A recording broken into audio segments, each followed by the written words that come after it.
Dear students, in previous lecture we discussed several important problems based over Bessel's function. In today's lecture we will talk about several more important problems based over Bessel's function, that is second section of important problems.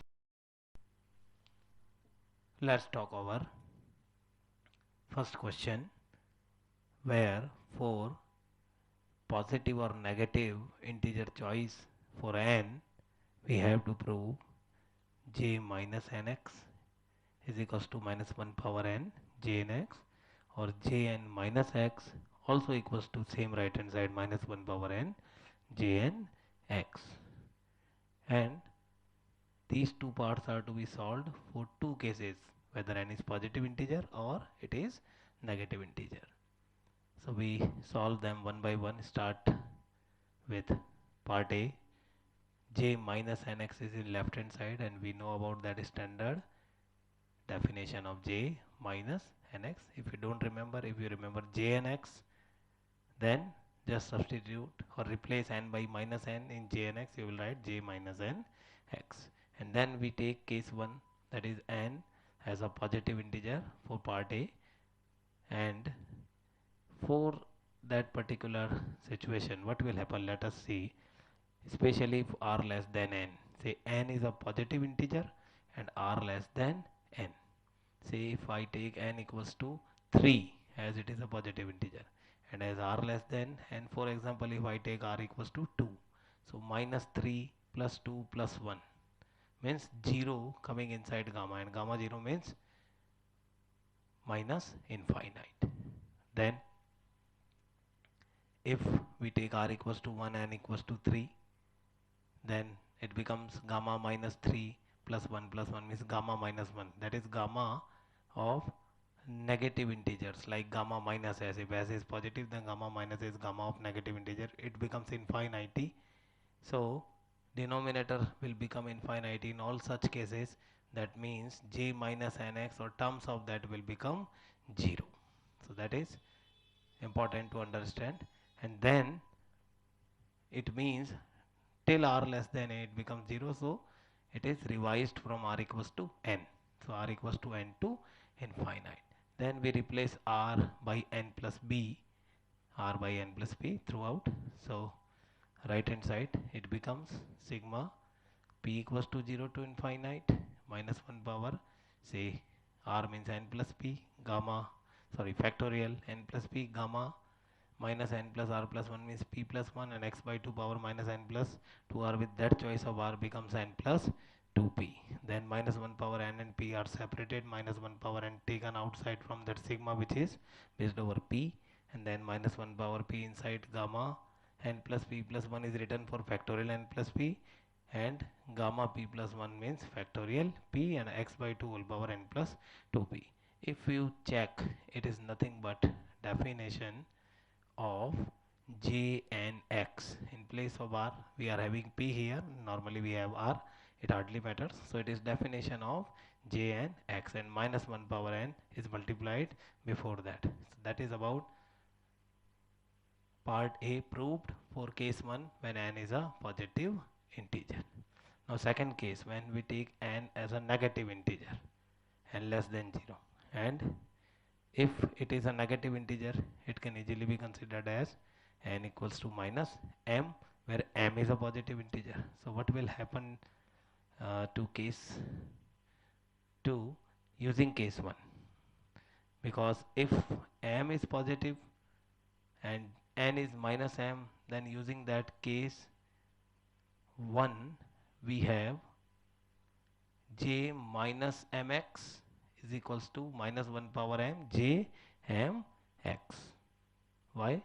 Because m is positive and minus m is negative, and in that case where we proved in case 1 n was positive and minus n was negative, so it can easily be written by that. And then j m x taken over left hand side, j minus m x over other side. So there is the simple step which we are following here. And then as n is minus m, so m equals to minus n can easily be written. And that is about completion of part A for case 2 also. Then part B, where we have to prove Jn minus x equals to minus 1 power n Jn x. And for that again we choose two cases. Case 1 where n is a positive integer, and as we have to find result for Jn minus x, so in Jn x we know about this form of Jn x, replace x by minus x, we will obviously get this, and then minus 1 power n plus 2r taken from there. So it's minus x power n plus 2r, so it's minus 1 power n plus 2r into minus into x power n plus 2r. So x by 2 power n plus 2r is still there, minus 1 power n plus 2r is taken outside, and minus 1 power 2r is 1, so it's minus 1 power n taken outside. Otherwise all terms are remains invariant. And if you see that after minus 1 power n, the term which is multiplied with it, it is nothing but, as per that definition, Jn x. That's why Jn minus x equals to minus 1 power n into Jn x. That is derivation of part B, or proof for part B is completed for first case when n is positive integer. Now we take second case where n is a negative integer, and we assume again n equals to minus m, where m is a positive integer. All negative integers can be assumed in this fashion, and then Jn x is equals to because of that result j minus mx, and then it becomes minus 1 power n jmx. How? Using part A of question number 1. You can use that result directly. These results are extremely important from formula point of view also. You have to remember all these results for formula choice. And now replace x by minus x, as we have to get Jn minus x. So it's Jn minus x equals to minus 1 power m Jm minus x, and that is simply minus 1 power m from there, and Jm minus x from that case 1, because m is positive integer. So from that case 1 we can use Jm minus x equals to minus 1 power m Jm x, and then minus 1 power 2m Jm x, and minus 1 power 2 is plus 1, so it is nothing but Jm x, and Jm x can be written as minus 1 power minus m j minus mx, using this result in reverse direction. If you see Jmx, it becomes minus 1 power minus m into Jm minus x. So that case 1 result is written in reverse direction. And then what we are doing, in place of minus m we can write n. So it's about simple tactics, simple modification or magnification of terms, nothing else. You have to practice it well, otherwise it's a simple kind of problem. So that is about case 2 for part B, that is about completion of question number 1. Now we talk about question number 2, given in 3 parts ABC, and we must remember recurrence relations all the time, because now we will see that they are heavily used. Like part A, where we have these all are basic results. Part A, J0 dash equals to minus J1 is to be proved, and we are directly using recurrence relation. That is first recurrence relation. You have to remember them by number, at least by equation. So we are writing x jn dash equals to n jn minus x jn plus 1, and if we substitute n equals to 0 in that first recurrence relation, it becomes x j0 dash, you can see there, equals to n0, so it's 0 minus x j 0 plus 1 means minus x j 1, and x is cancelled both the sides, so it's j0 dash equals to minus j1. It is about part A, it's completed. Now if it comes for 8 marks or 10 marks in examination, what will you do? I have discussed similar kind of, I raised similar kind of questions in at the time of discussing Lagrange function also. Say you can't write only 3 lines against 8 marks.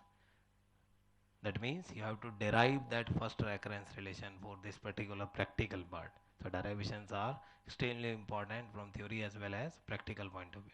So derive recurrence relation 1 and then substitute n equals to 0. Okay, and if it comes for 2 or 3 marks, you can write those 2 3 steps only. Now second part, part B, recurrence relation 1 is again in the picture, same recurrence relation. We have substituted n equals to 0 there for deriving part A, and for part B n equals to 1 is substituted in that recurrence relation 1. So we get x j1 dash equals to j1, because 1 j1 is j1, minus x j1 plus 1 is j2. And then we have to mix the equations well. So it's all about practicing well these parts. Question number 1 was a good example of it, and question number 2 is not different than that. So what we are doing, from 1 means result of part A. Now we differentiate it once, so j0 double dash equals to minus j1 dash will come, and we obtained one equation, say equation 4, and from that recurrence relation and n equals to 1 we obtained equation number 3, and we can mix 3 4 in 2, 2 3 4 all can be mixed together. How? In equation 2 we have x j1 dash, and j1 dash means minus j0 double dash, so it becomes minus x j0 double dash equals to j1. J1 means minus j0 dash from that equation 3, so it's minus j0 dash, and last term remains invariant, minus x j2. Then negative is cancelled throughout, so x j0 double dash is j0 dash plus x j2. Then j2 is taken out of this equation, so it's equals to j0 double dash plus, that is divide whole equation by x, you will get it. So j2 is j0 double dash minus 1 by x j0 dash. So it's all about deriving part B. In next slide we will see derivation of part C, and you have to remember these equations as well as all recurrence relation, all the. Now we talk over part C, where we are starting with recurrence relation third. That is, you have to remember all the recurrence relation all the time for attempting such problems. Now what we are doing, we are differentiating that equation 5 means recurrence relation third here, both the sides with respect to x, and then we are multiplying it by 2. What we will get, it's 2 into 2 means 2 square, one time differentiation jn double dash equals to 2 with right hand side jn minus 1 dash minus jn plus 1 dash is equation 6. And what we are doing, one more thing, with that equation 5 means recurrence relation third, n is replaced by n minus 1, so we get 2jn minus 1 dash equals to jn minus 2 minus jn. And we are doing one more thing, so one by one there are 3 different strategies which we are adopting for that third recurrence relation means equation 5. What we are doing now, n replaced by n plus 1 in equation 5, so we get 2jn, it's jn plus 1, please make it jn plus 1, correct it, jn plus 1 dash equals to jn minus 1 means jn, because n is replaced by n plus 1, and minus jn plus 2. Substitute these equations 7 and 8, correct it, it is jn plus 1. Substitute 7 and 8 in 6, because in 6 we have difference of these two, that is 2jn minus 1 dash minus 2jn plus 1 dash, that is jn plus 1 dash as I mentioned. So what we get, 2 square jn double dash equals to, that is difference of these two things, so jn minus 2 minus jn minus jn minus jn plus 2. If you simplify it, you will get jn minus 2 minus minus plus jn plus 2 minus twice of jn, that is equation number 9, in which we are now substituting n equals to 0, so we get 2 square j0 double dash equals to j minus 2 plus j2 minus 2 j0. And we have seen it in previous problem that j minus nx is equals to minus 1 power n jn x. So j minus 2 means, j minus 2x means minus 1 power 2, that is plus 1 into j2x. So it is minus 1 square j2 plus j2 is written there at last, and minus 2 j0. So j2 plus j2 means 2j2 minus 2j0, 2 square j0 dash is there, so it's cancelled throughout by 2, so we get 2j0 double dash equals to j2 minus j0. So it's not that difficult, but it is tactical, that is you have to practice these all parts well. So after this we have derived 2 parts for question number 1 and 3 parts for question number 2. All are extremely important from examinations point of view. Now we talk our last question of this series of many special problems based over Bessel's function. Question number 3. J6x is to be written in terms of J0x and J1x. See, this particular problem is representative of many problems of this kind. Say in place of J6 there may be J5, J8, J7, and it is to be written in terms of two lower subscripts, say 0 and 1, and those two lower subscripts will be consecutive always. That means it may be a problem like you have to express J8x in terms of J2x and J3x, say maybe in J1x and J2x. So that is about many problems of this kind, but the good thing is all will be governed by only one recurrence relation, which is recurrence relation 4. Do you remember? It came by difference of first and second recurrence relation at the time of derivation. Okay, so fourth recurrence relation is written in a special form where the highest subscript n plus 1 is taken out in left hand side and all other terms are in right hand side with lower subscript. Why we are doing this? Because of the nature of the problem. Say 6 subscript is there which is to be written in 0 and 1 subscript. That's why we are doing this. Now what we are doing, we are substituting all values of n starting from 1 up to the requirement in this equation, like n equals to 1, 2, 3, 4, 5. If n is 1 there, it will become j2 equals to, in terms of j1 and j0, n equals to 2 means j3 in terms of j2 and j1. As you can see, we reached up to that equation 6 where j6 is written in terms of j5 and j4. And what we need to express j6. That's why if we need to express j5, we will stop ourselves here only. So it's about the requirement, that is as per the requirement substitute values of n starting from 1, 2, 3, 4, etc. Then what we are doing here, we have to mix these equations well to get the result. How? We are substituting equation 2 in 3. Why we are doing that? Because in equation 2 we have value of j2 in terms of j1 and j0, and in equation 3 it's j2 and j1. So if I substitute that value of j2 in terms of j1 and j0 there in right hand side of equation 3, then it will become j1 j0 only in right hand side. After simple modifications by taking common etc., we will find j3 in terms of j1 and j0 by mixing these two, and then that is we obtained equation 7 by doing that.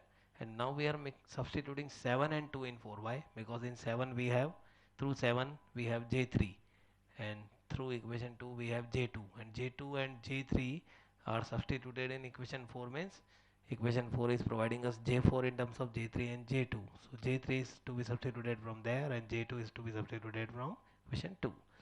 And by doing that, as j2 in terms of j1 and j0 and j3 in terms of j1 and j0, so mixing these all, we will find j4 in terms of j1 and j0, but we need j6 in terms of same j0 and j1. So we have to mix it till the requirement fulfills. So we now substitute that equation 8, which is providing value of j4, and equation 3, that is value of j3, means j3 and j4 in equation 5 means which is providing j5. So j5 in terms of j4 and j3, where j4 is to be substituted from there, and j3 is j4 is to be substituted from equation 8, and j3 is to be substituted from equation 3. So we will mix it around continuously doing this. Finally you can see we will get value of j6 in terms of j1 and j0, means j0 and j1. So it's not that difficult. It is just about applying these results in systematic manner to produce a higher subscript in two lower consecutive subscripts. So it's all about second section of problems based over Bessel's function. In next lecture we will discuss one more important section of problems based over Bessel's function.